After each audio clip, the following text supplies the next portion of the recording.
Have you ever struggled to make positive thinking work like you wanted it to work? Well, the surprising answer to what may be going on is actually in your biology. We'll talk about that in a minute, but like have you ever struggled? Maybe you've tried something like visualization, manifestation, law of attraction, like all of that stuff. Or maybe we're just talking about something simple like goal setting and having like the best of intentions. I want to have a productive day today. My goal is to have a productive day. I'm going to visualize myself having a productive day. I'm going to think positive about getting everything done that I want to get done. But then it doesn't happen. Then it doesn't work like you visualized, like you positively thought it would happen. Well, I discovered this new book from someone with about 2 decades of research experience directly into like what's going on with positive thinking. Why does it work? Why does it not work? Like when does it work? How can we make it work better? How can we motivate ourselves when we have something that we want to get done or that we want to achieve? When we have some wish we want to fulfill, how can we fulfill it? And completely eye-opening. And it does tie back into that biology thing. And that's what we're going to talk about in today's episode. These are the proven direct response marketing, copywriting, and entrepreneurship success strategies you can use today to write your own ticket and create the life you want. I am Roy Furr, and this is Breakthrough Marketing Secrets. Now, here's today's breakthrough. All right. So we'll talk about why positive thinking doesn't work in just a minute and what you need to do to make it happen. This is very relevant to a piece of training that I have from the BTMSinsiders training library. And so today's sponsor is me. And I want you to check out the link in the description to Training Your Subconscious Success Mechanism. So I was actually talking to someone yesterday, a copywriter, and he said, obviously he was interested in my work because of the copywriting stuff, but he was going through this training because it resonated with him, and he was following some of the exercise in this. And he realized that some of the biggest things holding him back from success as a copywriter was actually what was going on in his subconscious mind.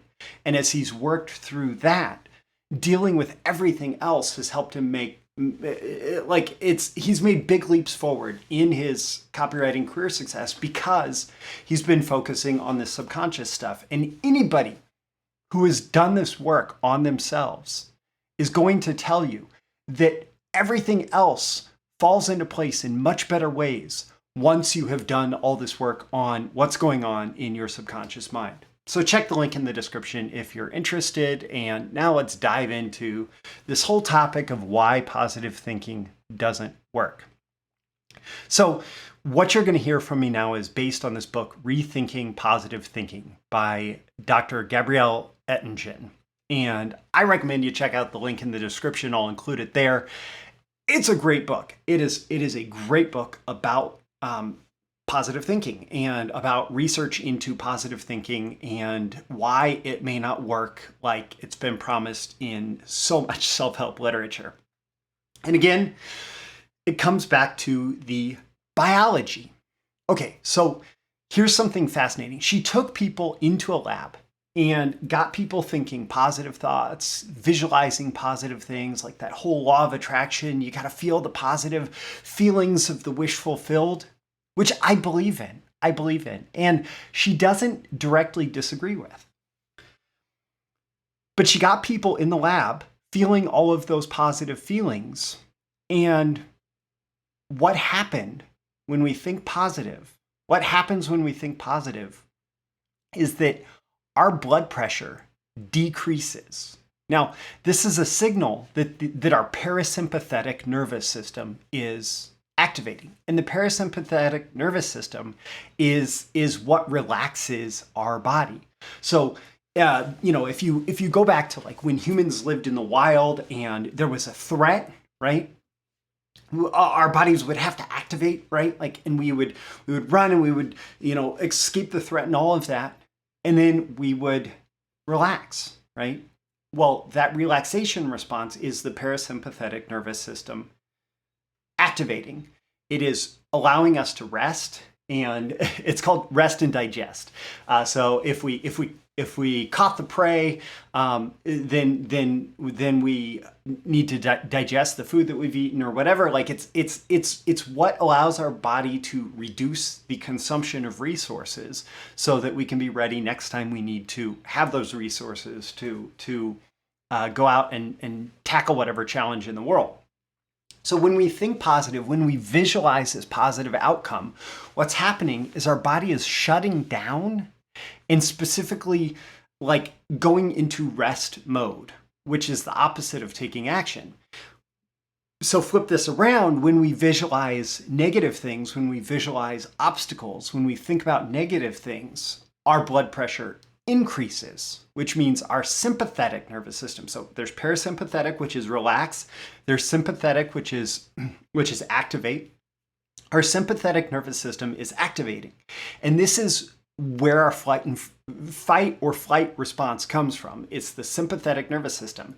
It's, if we need to hunt, we activate the sympathetic nervous system. If we need to run away from danger, we activate the sympathetic nervous system.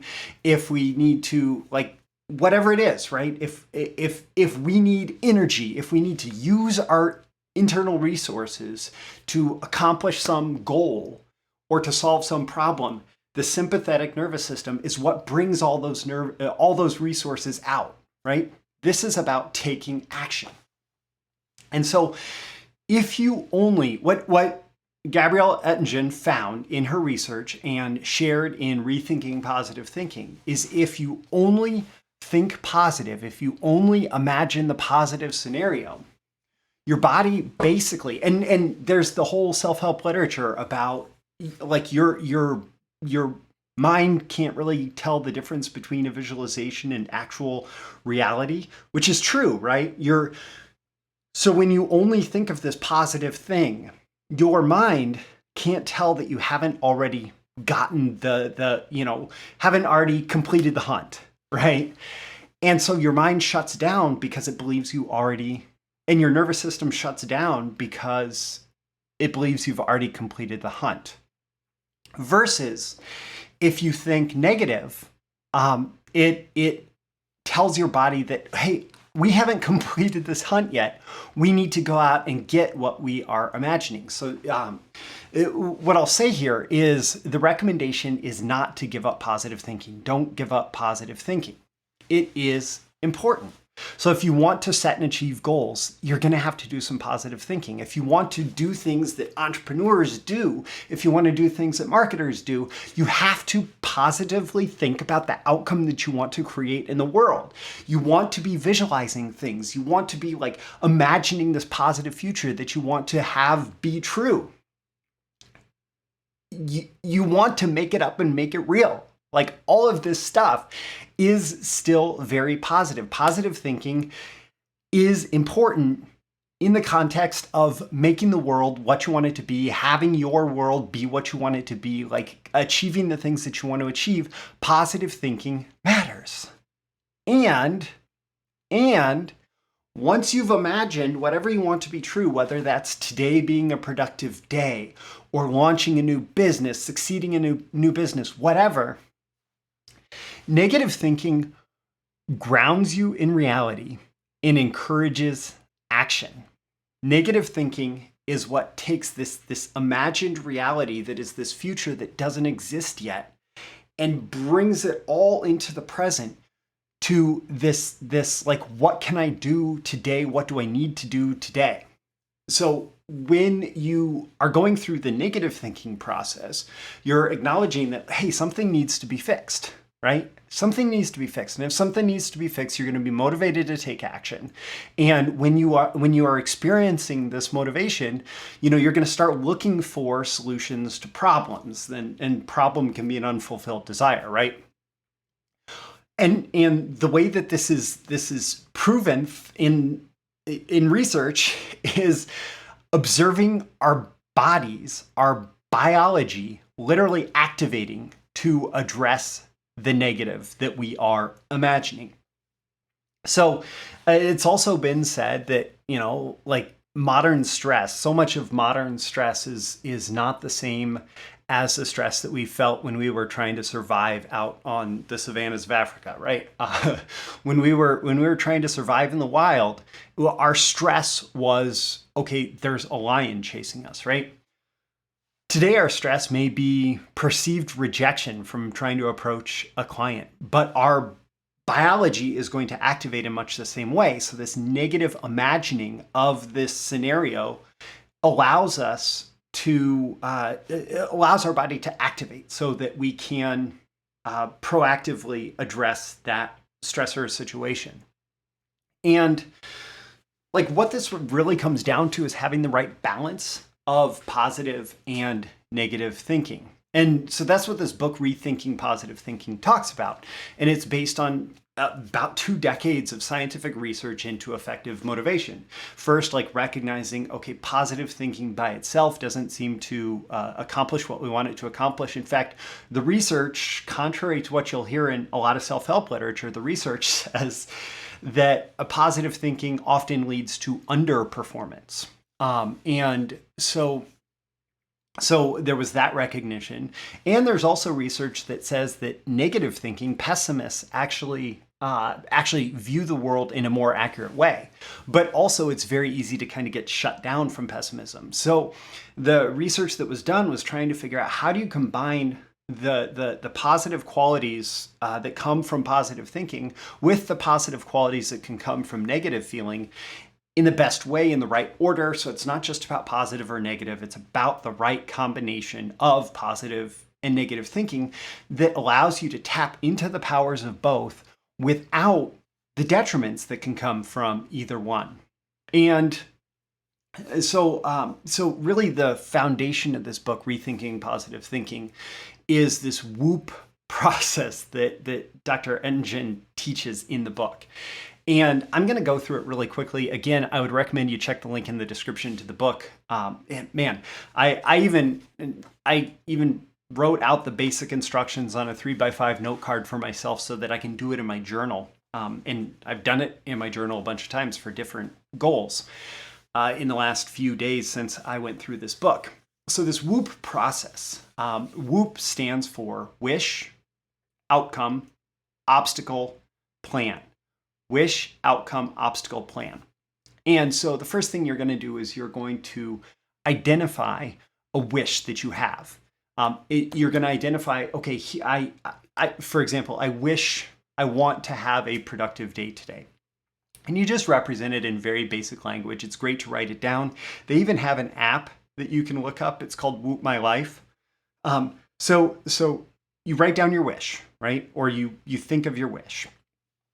And then the outcome is what are the positive things that are going to come about, especially what are the positive feelings that are going to come about when that wish is fulfilled. So if my goal, my wish today is to have a positive, productive day, the outcome is I'm going to feel on top of my work. I'm going to feel like I did a great job. I'm going to feel like I checked a bunch of things off my to-do list. And there's going to be, there's this outcome that is going to have all of these good feelings associated with it.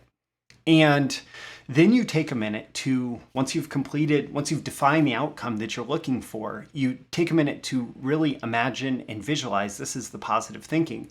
Imagine and visualize what it would be like if that's true. And so you are anchoring that state of this is what I want to be true. You're imagining as if it is already true. And you are really capturing this idea of like, this is what I want, right? But we also now know that activates your parasympathetic nervous system and your body reduces the use of resources that would be required to accomplish that wish. And if you stopped there, you would actually be, based on what research says, less likely to accomplish your wish or to fulfill your wish. So then the next step in the process is obstacle.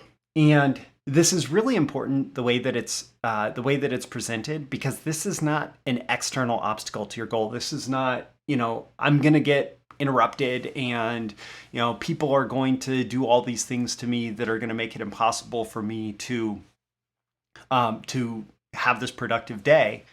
It is what is the internal obstacle that is most likely to prevent you from getting your wish. And so the internal obstacle might be a willingness to procrastinate and allow myself to be distracted by, going to whatever, for example, Facebook, if I am not feeling into my work. And so this obstacle would be this distraction habit. We'll call it a distraction habit, right? And so once you've identified your internal obstacle, then you actually take a minute to imagine what that's like and how frustrating it can be to keep running into that obstacle and having it keep you from your wish. And then P stands for plan. So we went through the wish, we identified the obstacle, we imagined what it would be like, or we identified the outcome, we imagined what it would be like to have that outcome. Then we identified the obstacle and we imagined the negatives of that obstacle preventing us from getting to the plan or getting to our wish. And then we make this plan. And so the plan that we make is an if-then statement. And it's if I notice myself in those distraction behaviors, then, and you identify a specific action that you can take. For example, then I'm going to do a productivity session on FocusMate, which is a platform I've been using for doing virtual co-working. So if I notice myself being pulled to distraction, then I'm going to schedule a FocusMate session that I can use to be productive again.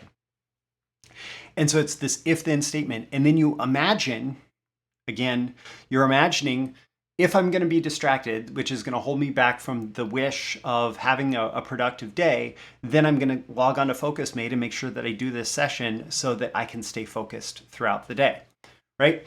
And so it's this WOOP process, and you can do this for personal goals, you can do this for relationship goals, you can do this for business goals, you can do this for career goals, you can do this for whatever. And the thing about this is if your wish is unrealistic, like I'm going to become a billionaire by winning the lottery. Well, an obstacle might be that I have unrealistic expectations for my likelihood of winning the lottery. And so I may recognize pretty quickly that my wish is outside of what I have reasonable believability of coming true, right? And so by identifying the negatives, you are also able to make sure that your wishes are more grounded in reality. And it's this balancing act of you're able to push yourself to do more, to achieve bigger wishes because you're grounded in reality. And also you're going to encourage yourself to take action towards those bigger wishes because you recognize the obstacles that might hold you back.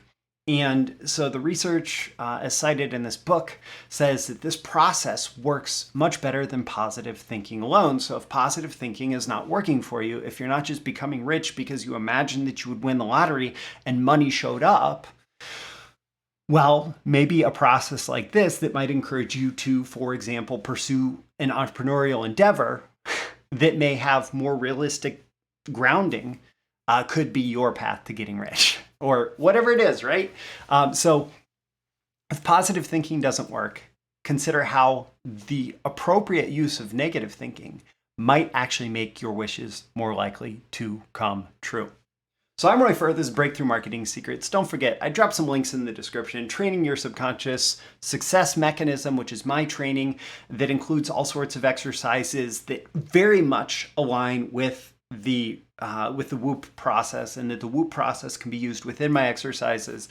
There's also the link to Rethinking Positive Thinking by Dr. Gabriele Oettingen, and you can check that out as well. So I'm Roy Firth, this is Breakthrough Marketing Secrets. Every day in every way, and with every episode, I'm here trying to help you increase your marketing genius and getting that subconscious stuff right, making sure that your mind is oriented towards success in a way that is going to be most beneficial is one way that you can increase your marketing genius. And so that's what we've done today. I'll catch you again in the next episode. Thank you once again for tuning in to this daily episode of Breakthrough Marketing Secrets. Remember, check out the links with this episode for even more value. Now make sure you like, comment, share, subscribe, and engage in every way you can to keep this show going and growing and delivering daily value to you. I'll catch you soon for your next big breakthrough.